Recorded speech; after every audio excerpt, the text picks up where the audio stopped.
It's hard to be very empathetic and have a strong connection if you don't see and hear someone for a long period of time. And people default to using their devices. Don't accept what you see with your eyes. Look for something deeper. We underestimate how artificial it is to have a constant companion. You're doing this because you're like, I want to feel accepted. But by doing this all the time, you're actually feeling less connected and less accepted. We're absorbing too much information on our phone. Naturally, we're thinking about ourselves. Getting outside of yourself and finding other people more interesting than yourself. Use technology as a bridge to human interaction. Don't let it be a barrier to the very relationships that you need to survive. And so people tap their phones over 2,600 times a day. They look at their phones every 12 minutes, sleeping with their phones, which isn't healthy. And so I think this sort of low-grade hum of anxiety that so many people feel today is actually lack of solitude. So every time you have a down moment, you're looking at social media. You don't get the downtime that your brain needs just to do all the things it expects to have time to do. But there's actually an insecurity, a self-doubt, where you're trying to please people and maybe you go a little extra hard. If you go back to the beginning of the iPhone in 2007, there was nothing about this tech that meant for you to look at it all the time.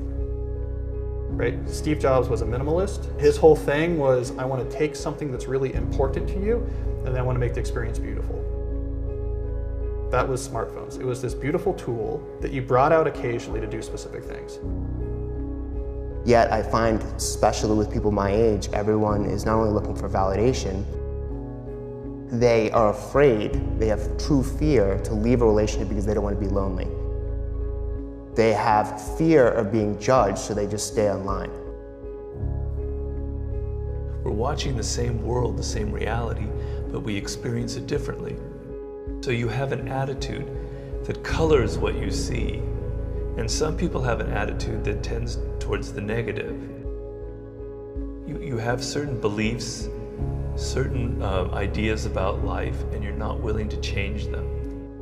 And so you want an attitude that's expansive, where you accept people, you're not always judging them, you're not negative about them, you understand that people can't necessarily help who they are. And this is when we got the likes and the retweets and the favorites and the photo auto tag. So now every time you hit this app, you could see some indications. Are people approving of me? Or people thinking of me?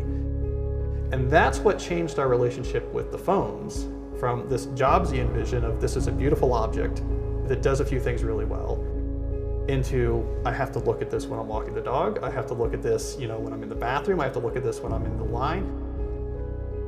There was nothing fundamental about the tech that said we need to be looking at this all the time. That was essentially a business model.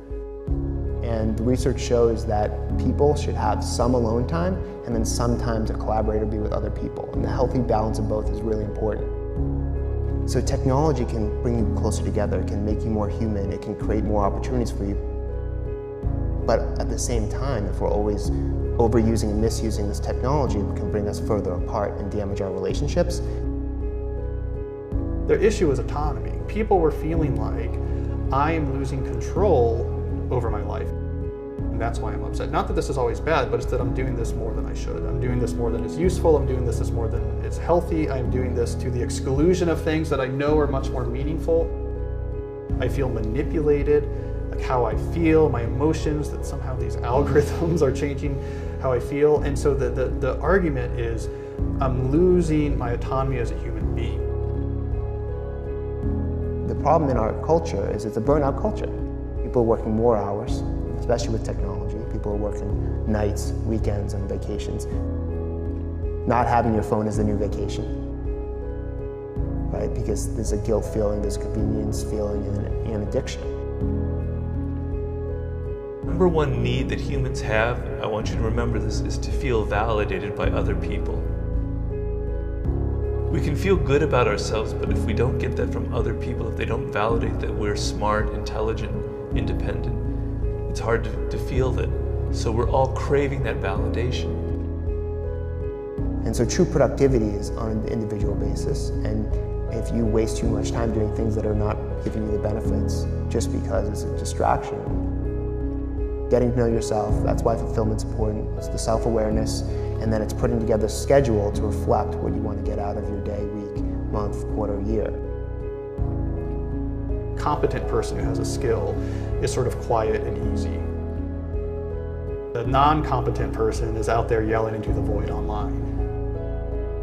So Generation Z, which is the first generation to have sort of ubiquitous access to smartphone and social media as they enter their young adolescence. This generation, that's where anxiety-related disorders were literally off the charts. Not useless to be on Facebook, but it's not the issue. It's that this has become so compulsive.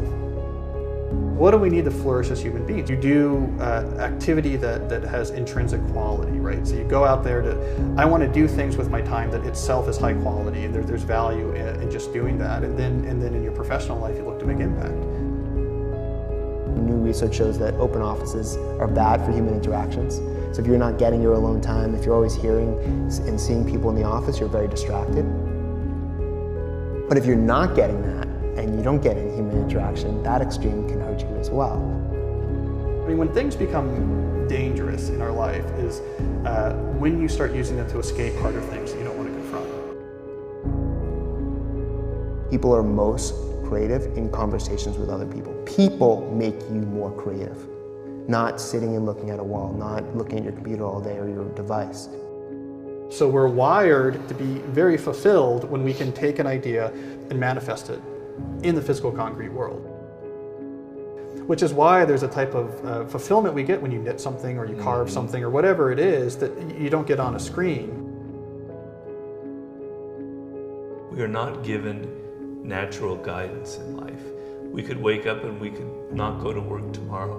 We could suddenly do whatever we want if we felt so inclined. So we have to create our own sense of purpose, and that purpose can't come from the outside.